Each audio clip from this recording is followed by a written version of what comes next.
کیونکہ پہلے fried chicken کو بنانے میں 30 منٹ لگتے تھے، جس کی وجہ سے کسٹمرز کو بہت ویٹ کرنا پڑتا تھا۔ اس مسئلے کی وجہ سے ہارلینڈ کے ریسٹورنٹ کا امیج خراب ہو رہا تھا، لیکن اس مسئلے سے نمٹنے کے لیے ہارلینڈ نے ایک نئی ٹرک آزمائی اور چکن کو پین میں فرائی کرنے کے بجائے پریشر کوکر میں فرائی کیا۔ حیرت انگیز طور پہ یہ ٹرک کام کر گئی اور 30 منٹ میں پکنے والی چکن صرف 8 منٹوں میں ہی تیار ہو جاتی تھی۔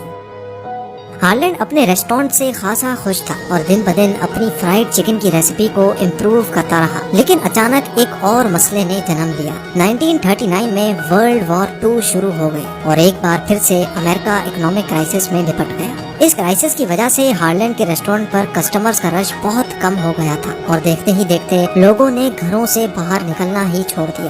حالات یہاں تک پہنچ گئے کہ اب ہارلینڈ کو گزارا کرنا مشکل ہو گیا۔ اسی وجہ سے 1942 میں جب ہارلینڈ 52 ایئرز کے تھے، تب انہوں نے ہارلینڈ سینڈرز کیفے کو تالا لگا لیا۔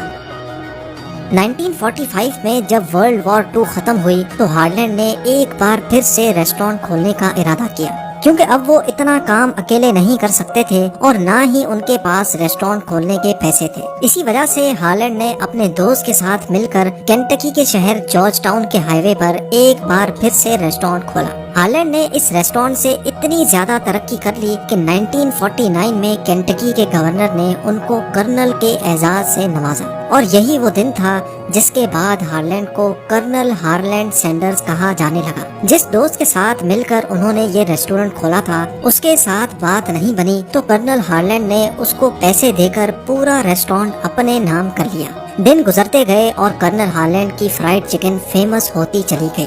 ایک دن کرنل ہارلینڈ کو ایک ریئل اسٹیٹ ایجنٹ کی کال آئی، جس نے ان کو ریسٹورنٹ بیچنے کی بہت اچھی آفر دی۔ وہ ایجنٹ کرنل ہارلینڈ کا ریسٹورنٹ $1,64,000 میں خریدنا چاہتا تھا۔ وہ ایجنٹ کئی مرتبہ یہی آفر دیتا رہا، لیکن کرنل ہارلینڈ کسی بھی صورت نہ مانے، اور یہیں ایک اور مصیبت نے جنم لیا۔ 6 مہینوں کے بعد گورنمنٹ نے ایک نیو ہائی وے پروجیکٹ لانچ کیا، جس کی وجہ سے ساری ٹریفک یہاں سے بائی پاس ہو گئی۔ اب کرنل ہارلینڈ کے ریسٹورنٹ کے سامنے سے 90% ٹریفک ختم ہو گئی اور ایسے ہی ان کی سیلز بھی 90% ٹوٹ گئی۔ اب کرنل ہارلینڈ کے پاس اور کوئی آپشن نہیں بچا تھا۔ جو ایجنٹ $1,64,000 کی آفر دے رہا تھا، وہ اب $80,000 میں بھی خریدنے کو راضی نہیں تھا۔ آخر کار جیسے تیسے کر کے $75,000 میں کرنل ہارلینڈ نے یہ ریسٹورنٹ بھی بیچ دیا۔ اس وقت کرنل ہارلینڈ کی ایج 65 تھی اور ان کے پاس سوشل سیکیورٹی کے $105 کے علاوہ کمانے کا اور کوئی ذریعہ نہیں بچا تھا۔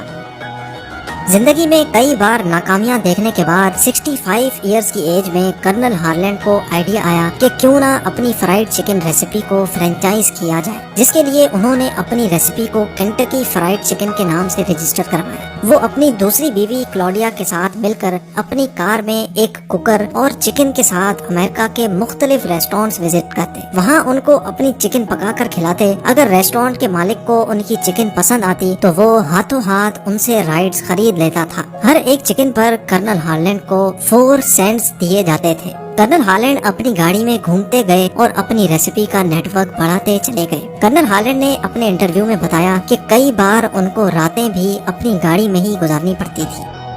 جہاں ان کی ریسیپی صرف کینٹکی میں فیمس تھی، وہیں اب پورے امریکہ میں کرنل ہارلینڈ سینڈرز کے نام کا چرچا ہونے لگا۔ 8 سالوں کے بعد جب کرنل ہارلینڈ 73 ایئرز کے ہوئے تو وہ 600 سے بھی زیادہ ریسٹورنٹس کو اپنی چکن کی فرینچائز دے چکے تھے۔ لیکن اب چونکہ کرنل ہارلینڈ کی ایج بہت زیادہ ہو چکی تھی اور وہ یہ سب کچھ مینج نہیں کر پا رہے تھے، اسی وجہ سے 1964 میں کرنل ہارلینڈ نے KFC کارپوریشن کینٹکی کے ایک بزنس مین کو $16.5 ملین میں سیل کر دی، جو تقریباً $1.24 بنتے ہیں۔ لیکن اس ڈیل میں یہ طے پایا کہ KFC کے لوگوں میں ہمیشہ کرنل ہارلینڈ سینڈرز کی تصویر ہی رہے گی اور کرنل ہارلینڈ ہی KFC کی طرف سے ٹی وی انٹرویوز پہ جائیں گے، یعنی KFC چلائے گا کوئی اور، لیکن اس کا فیس کرنل ہارلینڈ سینڈرز ہی رہے گا، جس کے لیے کرنل ہارلینڈ کو KFC کی طرف سے $6,250 کی سیلری پہ رکھا گیا۔